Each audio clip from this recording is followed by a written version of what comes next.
معاوية تحبه؟ نعم رضي الله عنه وارضاه، صحابي جليل. معاوية نصر الاسلام، فتح البلدان، نصر القرآن. ماذا فعلتم؟ حارب الامام علي. يا سيدي هذا عنده اخطاء يا سيدي، انا اخذ، لكن معاوية صحابي، معاوية فوق الرسول عليه. يزيد هو غير صحابي لكن اخطاء، لكن يزيد احسن منهم. حارب الامام علي معاوية. طيب هل علي حاربه؟ حاربه. هل يجوز لعلي يحارب وهذا لا يجوز يحارب؟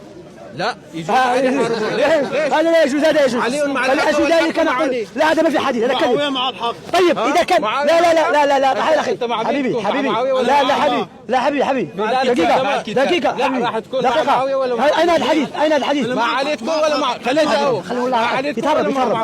أنا أين الحديث الذي قال فيه الرسول صلى الله عليه وسلم علي مع الحق والحق مع علي؟ أنت قل لي. لا أنا سأسأل، أعطيني. أنت ذكرت حديث هنا قلت الحق مع علي وعلي مع الحق، أين قال هذا الرسول؟ إنما يريد الله أن يذهب الرجس عنكم أهل البيت. هذه ليس آية، نصف آية، اذكر الآية كلها.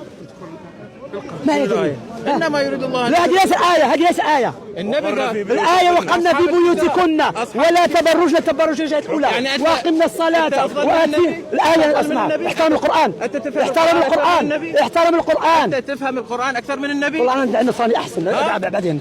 والله ضيع الوقت. أنت تفهم القرآن أكثر من النبي؟ دقيقة. من يفهم القرآن، أنت ولا النبي؟ تتكلم أنا الآن؟ أنت أكثر تفهم القرآن ولا النبي؟ النبي عليه الصلاة والسلام. هذه ما فيها شيء. النبي قال إنما يريد الله أن يذهب. لا أهل الكساء. لا دقيقة. أقول لك ليش.